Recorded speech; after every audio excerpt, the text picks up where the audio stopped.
Hey guys, thanks again for joining me again on Games Re-Up. Today we're going to take a look at Doom for the Game Boy Advance. Why would I play Doom for the Game Boy Advance? It's obviously packed into the Doom 3 BFG edition for the 360. You can get it on PS1, you can get it on PC, the original obviously. So why would I bother playing it on the Game Boy Advance? Well, because let's face it, you can't take a 360 with you, and you certainly can't take a PS1 with you. Okay, you can take a laptop, or even a tablet, because the versions are available for Android and iOS, but why would I when I can play it in a cartridge form on a Game Boy Advance? Should we take a look at why?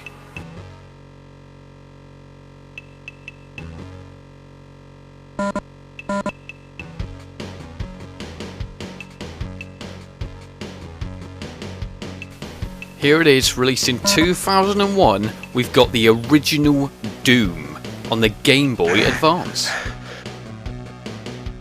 As you can see straight away, it looks exactly like Doom for the PC, so you're thinking, okay, what's the difference? Well, here's a few differences.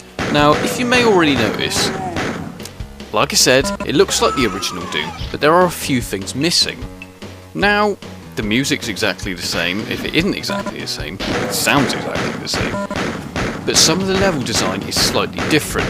Now, this game basically uses the original, not the original, an engine that was created for versions that were created for the consoles in the 1990s. This was basically just an easy way of porting it over because that engine was already there, set up, and it could be altered.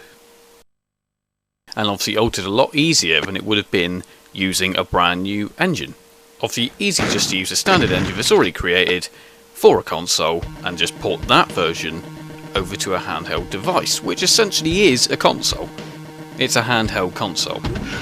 So what are the huge differences? Now, don't get me wrong.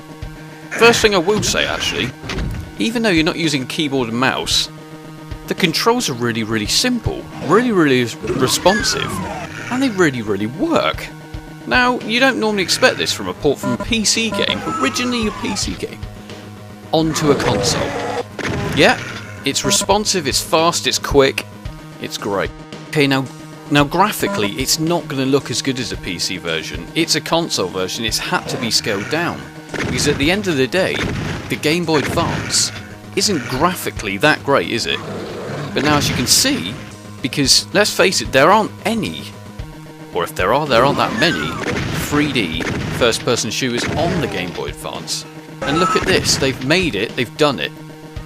Let's face it, they're pretty good at what they do. The music, you know, let's face it, as you can hear right now, hasn't faltered at all either. So they've managed to do that as well, without really taking anything away from the experience of Doom.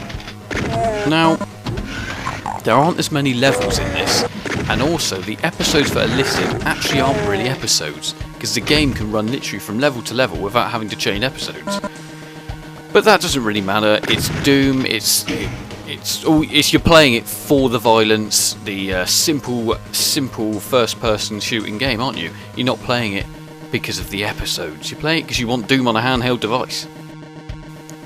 Now there are a few things missing from this version, I'll be quite honest. Like I said already, some of the levels aren't there. The cyber demons, no, they're not here either. And things like crushing ceilings. Oh, by the way, Doom Guy's face, now you can see him right there. Obviously when you get to lower health, he gets blood on his face. They've taken that away. Now, it's a simple thing, I'm not really that bothered by it. But if you're a pure Doom enthusiast and you think it should be exactly like the original, then you probably won't want to see that happen. But it doesn't take away from the gameplay. The only problem you do have with this game, and this is the one problem, because there aren't many, is there is a tiny, and I mean tiny, bit of slowdown in this game. But let's face it, they've done pretty damn well to get a 3D shooter onto a small console. You'll be pretty pleased to hear that the Deathmatch has also made a comeback on this game. There is actually, and you will love this, 8 brand new classic Doom multiplayer maps especially made for this game, and they're not available on anything else. So if you are a Doom collector and you do want to play different versions, this is probably worth grabbing. And let's face it, can you really play Doom without playing Deathmatch? Only problem is you will have to obviously play with a link, but that doesn't matter. Get a couple mates together, link them up, let's play Deathmatch. Let's kick some ass. Now, would I buy this game now? Yes, I did buy this game now. And was it worth it? Yeah, definitely. I mean, it did cost £10. Wow, let's push the boat out. That's not a lot, to be quite honest with you. £10 for a piece of gaming history, and let's face it, games like Call of Duty, anything like that, wouldn't exist without Doom. So yeah, it's worth it. Pick it up. If you haven't got a Game Boy Advance, obviously, as you can see, I'm playing this on the Game Boy Player on the GameCube, which is probably my preferred way of playing this, and I think you should probably do exactly the same too. Will I be getting Doom 2 as well? Yeah, I love it at the end of the day. I love all of their games, and okay, yeah, they are starting to sort of pick up in price because of the rarity of the Game Boy Advance versions. But is it worth it? Yeah, I think so. Even if it's just for nostalgia, even if you just want to play those deathmatch levels but on the other versions, then it's definitely worth it for that. Anyway, in summary, definitely get this game. Out of 10 for me, I've got to give it a good solid 8 or 9, purely for that. Anyway, thanks for watching, cheers guys, and I'll see you all soon.